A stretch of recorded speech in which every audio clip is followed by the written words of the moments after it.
Welcome everyone. Our first speaker is a distinguished professor and current director of TIFR Mumbai, Professor Jayaram Chengalur. He is an expert in radio astronomy. He will tell us about evolution of gas in star-forming galaxies. Thank you so much. It's a real honor to be here on the occasion marking the 60th anniversary of IMSP. So I'd really like to thank the organizers and the director for inviting me here for this occasion. And I'm very glad, also happy to share with you some of the results of the works that we have been doing. So what I will talk about as advertised is about the evolution of the gas content of galaxies. And it's work that we've been doing for more than, I'd say, close to 2 decades with the particular telescope that you see over here, which is the Giant Meter Wave Radio Telescope, built and operated by NCRAT-IFR and located on the outskirts of Pune. I'll say a little bit more about the telescope as we go along. But before I start, I did want to acknowledge the contributions of many, many people, most particularly of Apurva Bera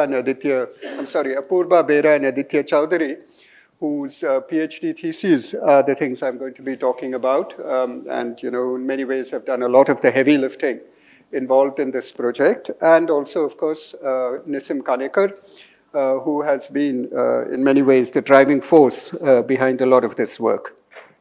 All right, so with that, let me start. And I'm going to start just by reminding you of some jargon, because, this radio astronomy jargon, which I will tend to slip into. So I'll just spend a couple of slides catching you up on the jargon, which, I presume you all have heard once before, but, may have not retained in your mind.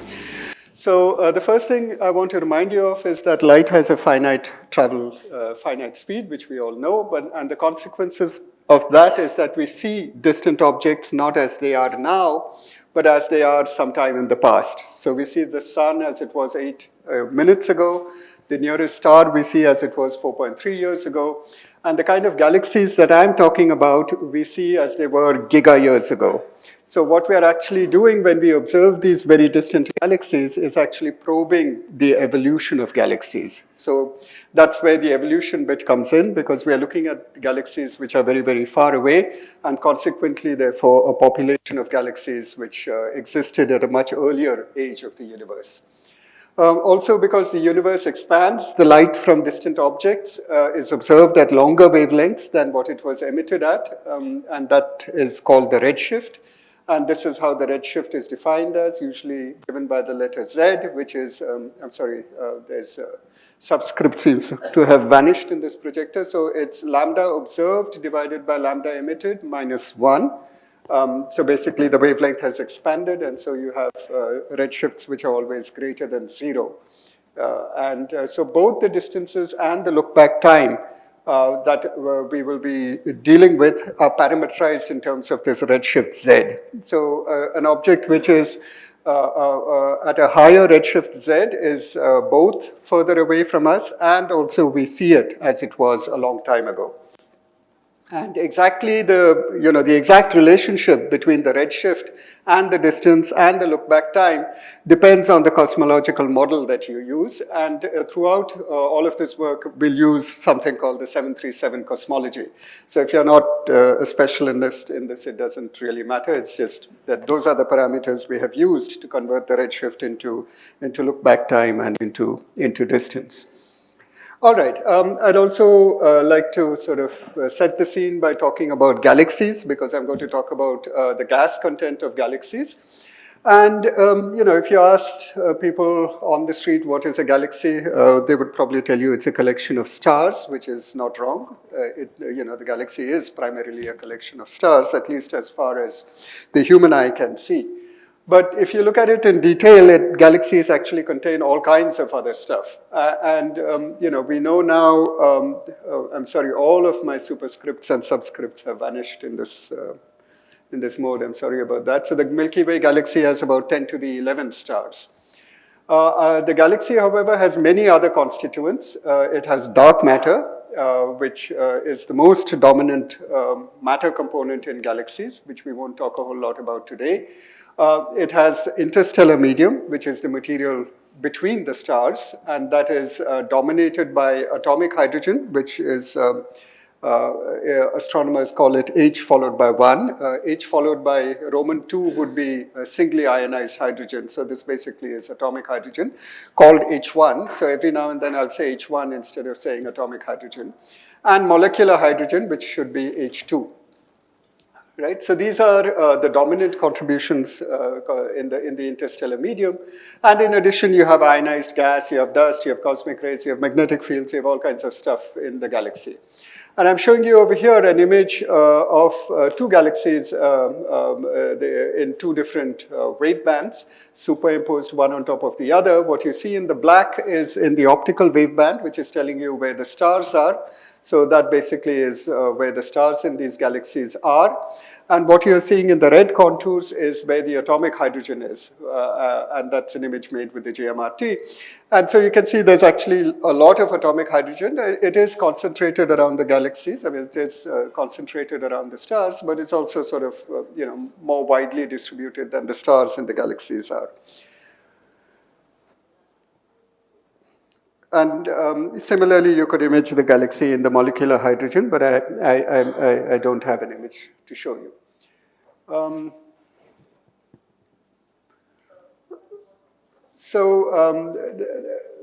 Just continuing on my setting the scene over here, how do these galaxies, these things which consist of stars and gas, etc., form?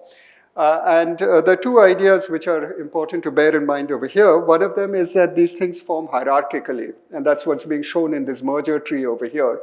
And what they're really showing is the merger of the dark matter, because dark matter, as I said, is a dominant component of the galaxy.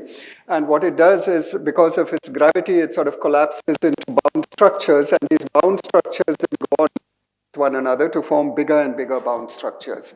So you have, at the very early stage of the universe, you have a lot of small collapsed dark matter halos, and over time they sort of merge to form bigger and bigger things, including the large galaxies that we see around us today. And then you have baryons also, of course, the ordinary stuff, the hydrogen, the helium, and so on and so forth, and that also sort of flows into these dark matter halos. And the baryons typically get accreted into these dark matter halos in one of two ways. One, either it sort of comes in more or less spherically symmetrically and it gets shock heated, and then as the gas cools, it gradually sort of falls into the center of the galaxy and becomes available for star formation. Or you could have these flows along filaments, and these filaments are typically along the large-scale structures surrounding the galaxies. And so you have cold flows, which sort of deliver cold gas all the way deep into the center of the galaxies. And for the kind of galaxies that we are going to deal with today, cold flows are an important way in which they sort of acquire baryonic material. All right. Now, I'm still setting the stage. I haven't yet got to the heart of what I want to talk about. So galaxies have gas, and they have collections of stars, of course, but the one comes from the other. The stars form from the gas. And you could ask yourself the question, when did all of this happen? When did the stars start forming in the galaxies? When I look at the universe as a whole, I'm not interested in what happened in one particular galaxy. I'm interested in probing large volumes of the universe and asking, how did the star formation typically happen in our universe? How did it evolve with time? And so that's what this plot over here is showing. It's showing the redshift, which we discussed in the first slide, on the horizontal lower axis, and the look-back time on the vertical axis. And so a redshift of about 1 corresponds to about 8 giga-years ago. And on the vertical axis, they're showing you the average star formation rate in galaxies per unit volume of the universe. And you can see that, it does very interesting things. At the very early times in the universe, there's not a whole lot of star formation going on. Somewhere about 10 billion years ago, the star formation, really started taking off. And it sort of was flat for a couple of giga-years, and then after that it fell again quite dramatically to fall by more than a factor of 10 at the current epoch. right? So, this era over here at a redshift of about 2 is sort of, where much of the action was actually happening. There was a broad peak in the star formation rate in the universe between redshifts of about 1 and 3, a steep decline at both lower and higher redshifts. And in fact, if you ask the question, the stars that we see around us today, when were they typically formed? About half of the total stellar mass in galaxies was formed at this time, in this redshift interval between about 1 and 3. So that's called the epoch of galaxy assembly or galaxy noon. And so part of the focus of my talk is really trying to understand why, after this epoch of cosmic noon, we begin to see this very sharp decline in the star formation rate.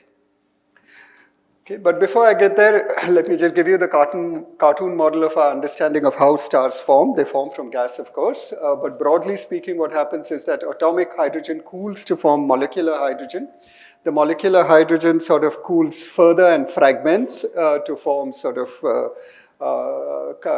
molecular gas cloud complexes, and inside these cloud complexes, there's further sort of gravitational collapse to form stars. Right?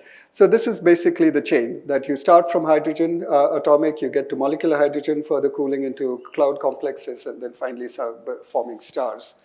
But the process is not actually just linear like this, because once you form stars, the stars put out energy into the interstellar medium, they explode as supernovae, they blow out stellar winds, so there's a lot of feedback in this process. And that feedback can be quite complex. It can be both positive feedback as well as negative feedback. So, the process of going from here to there is, difficult to sort of model exactly, but broadly this is what happens. You start with atomic hydrogen, you will end with stars. So a full understanding of star formation in galaxies would actually require us to understand not just what happened to the stars, because that's what we saw, that the star formation rate peaked at about redshifts of about 1 or 2, but you'd like to go back over here, go back along this chain and understand what's happening to the molecular hydrogen, H2 over here, and what's happening to the atomic hydrogen over here. And I'm particularly going to focus in my talk on the atomic hydrogen. But before that, let me tell you from other people's work, what do we know about the evolution of molecular hydrogen? Right? So molecular hydrogen is difficult to observe directly because the hydrogen molecule actually doesn't radiate very efficiently. So you have to use some other molecule to trace it. So typically you use CO, which is a trace constituent of the molecular gas, but that's the best you have. So you use CO and you use some factor to go from your CO intensity to the total amount of molecular gas, or you could use the amount of dust. The dust emits in the infrared. You could observe that dust emission and from that try and work out how much molecular gas you have. So that's even more indirect, but these are the best handles that you have. So, if you go out and you do these surveys either in the CO or the dust, and, the sampling is a little patchy because these are very, very difficult observations to do. But again, it's the same kind of quantities being plotted. You have redshift on the horizontal axis, which here is being shown not as the Z, but as the log of Z plus 1. And the density of molecular gas per unit volume of the universe on the vertical axis. And you can see it follows, to the extent that you can sort of figure it out from the data, it sort of follows a similar kind of curve that the star formation rate did, that there's a peak somewhere around a redshift of 1 or 2. And so what they've plotted on top of it in this red line is basically a model which says that all that is happening is that the molecular gas at a steady rate is forming stars.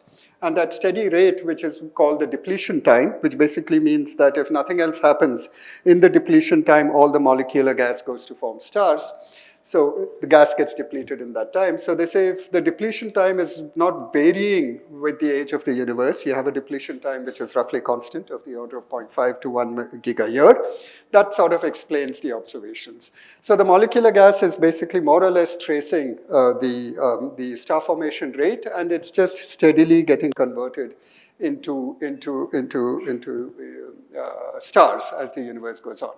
But now we'd like to step one back and say, okay, now fine, that's what's happening with the molecular gas, but what's happening to the atomic gas, which is finally the fundamental reservoir for all of this. Right? So to complete our understanding, we really need to know how the atomic gas component of galaxies evolves, and that is the heart of my talk. So what we need to do is to observe atomic hydrogen. That turns out to be relatively easy to do because hydrogen, the atomic hydrogen has a radiospectral line at a frequency of 1420 megahertz or a wavelength of 21 centimeters. And that is something, if you had a radio telescope, you could go out and observe. And since we do indeed have a radio telescope, the JMRT, which works at these frequencies, we could observe this line. Right, so let me just, I have a few slides on the JMRT, and this is the first where I just wanted to very quickly introduce the instrument to you. It's a very large instrument. It consists of 30 antennas, a few of which you can see over here. Each one of them is very big, 45 meters in diameter, spread over a region of 25 kilometers across. It's located about 80 kilometers from Pune, and it's built and operated by NCRAT-RFAR. So it's also was commissioned quite some time ago, about 20 years ago, but it's been very recently upgraded to have state-of-the-art instrumentation, and I'll say something about it. And it remains, one of the most sensitive radio telescopes in the world at most of its frequencies of operation. All right. So you have this very sensitive radio telescope, you have this radio spectral line of atomic hydrogen, you could go out and try and detect these very distant galaxies. But it turns out to be not that simple because the atomic hydrogen, the H1 emission from galaxies is extremely weak. And even if you had a very large telescope like the JMRT, it's extremely difficult to detect it beyond the very, very local universe.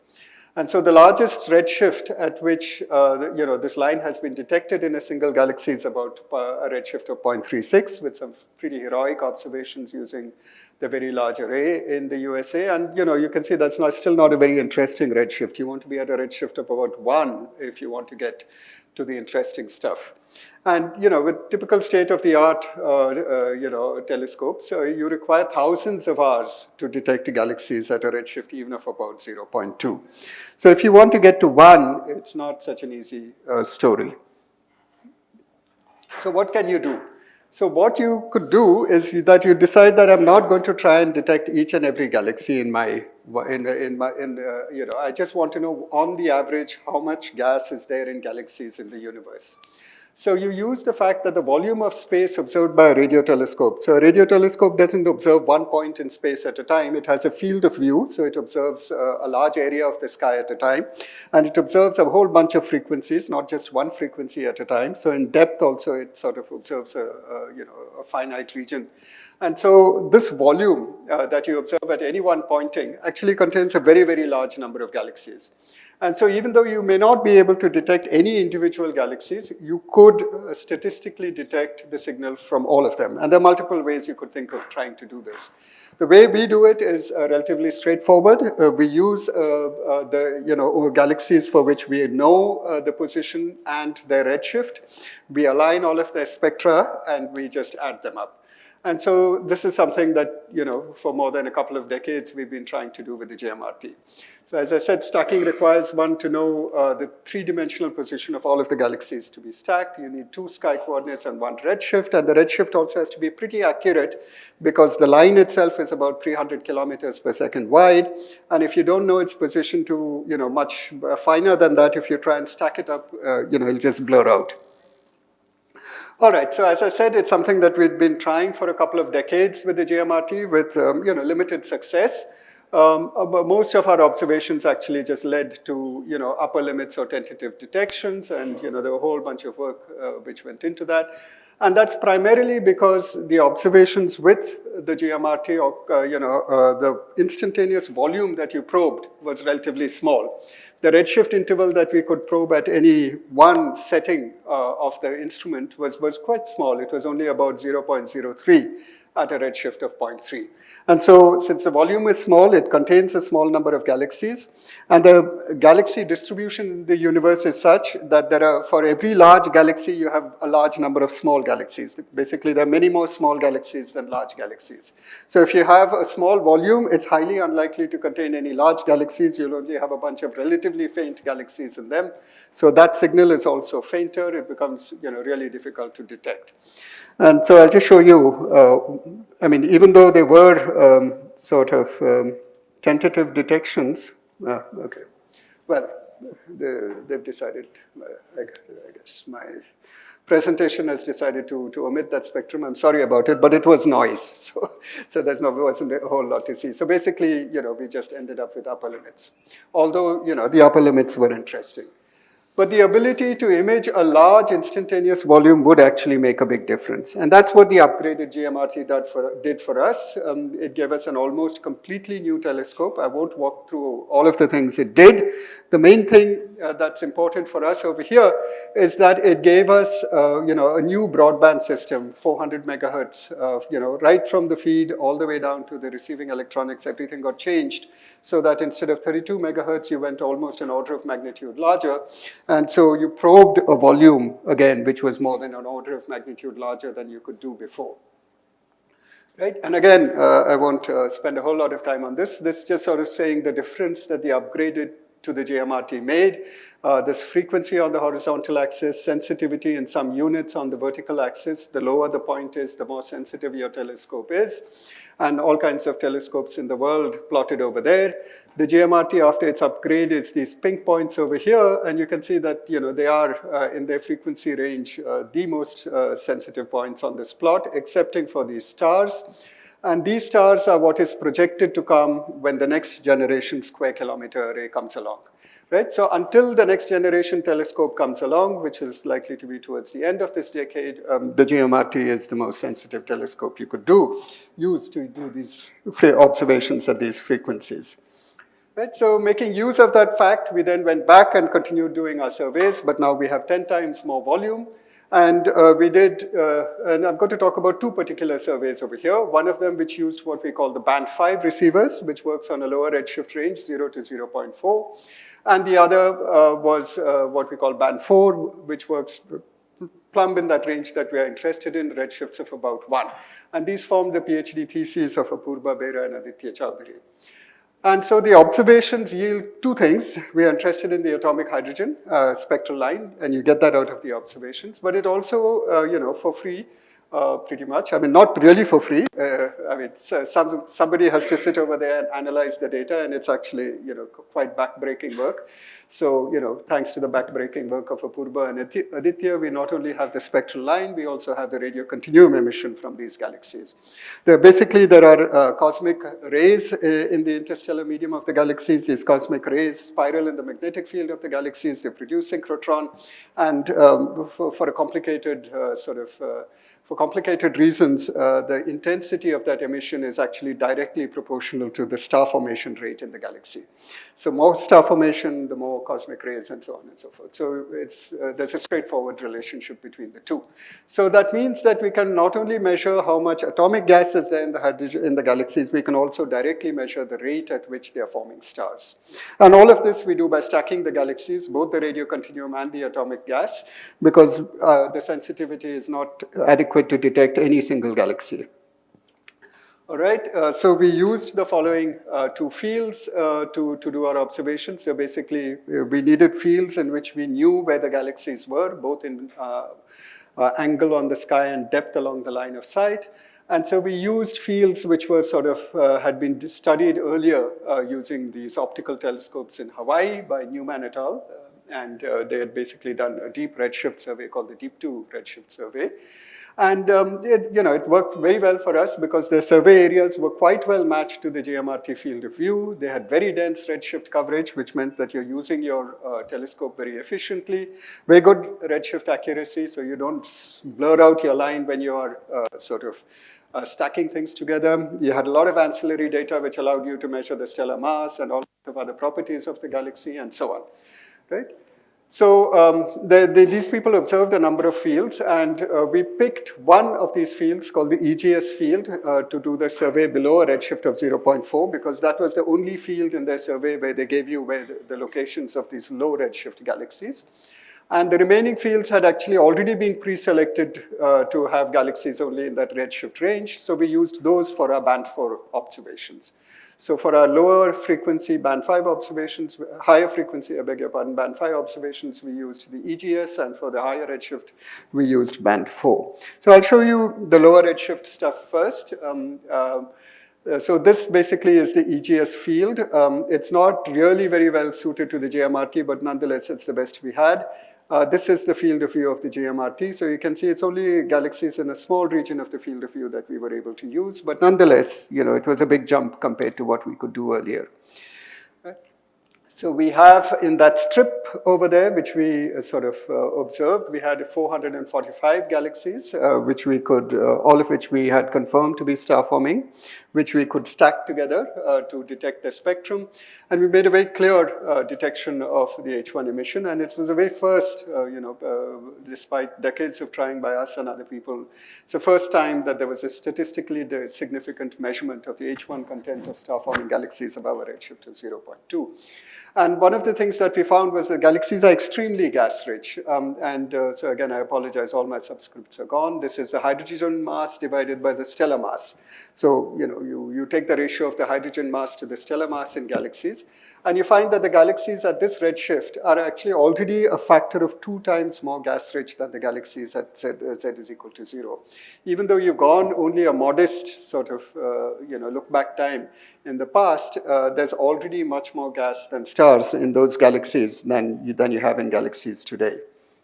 You could also measure the star formation rate from the radio continuum image, as I said. This is the radio continuum image, which is the most sensitive. It's a sensitivity of 2.5 microjanskis, the most sensitive GMRT image ever made. And it's also one of the most sensitive images of this field available anywhere. And actually, although you see many, many sources over there, none of them are our galaxies of interest. The galaxies of interest can be detected only when you stack them. And when you stack them, you make a very, very clear detection of the synchrotron emission, which allows you to measure the star formation rate. Once you know how much gas there is, you know the rate at which the gas is forming stars, you can measure the time it takes for the gas to form stars, the depletion time. And we find a depletion time of the order of about 9 gigayears, which is similar to the galaxies in our local universe. So basically, it says that between now and 0.34, although the galaxies are a bit more gas-rich by about a factor of 2, the rate at which they're converting gas into stars doesn't seem to have changed very much. So they have a bit more gas, but nothing very much fundamental has changed over there. And data actually allows us to do all kinds of stuff, which I won't get into over here. It allows us to measure something called the H1 mass functions, and we have papers coming out on the scaling relations, the gas accretion rate, and so on and so forth. But I want to, given the time, just move on to our higher redshift field, which were centered at about a redshift of 1. And there were, in fact, 7 fields that we observed. Each one of these circles is a pointing of the GMRT, and you can see now the optical redshift survey is much better matched to our field of view. A good part of the GMRT field of view is sort of filled up with these galaxies whose positions and redshifts we know. And we sort of started with a pilot survey of 90 hours with 5 pointings, and then we did a follow-up of 510 hours with 7 pointings. And I'll show you results from both. Right, so here's what we got from just 90 hours on that. There were about 7,500 galaxies that we could sort of plot together. And it gave us straight away a detection of the H1 emission of these galaxies. And that was very, very exciting for us because we'd gone out so much further than anybody had ever managed to before.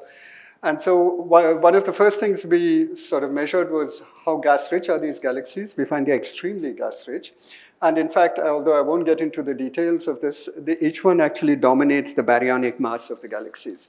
If you look at galaxies around us today, the H1 is a fraction, maybe about 30% of 30 to 40% of the total mass of the galaxies.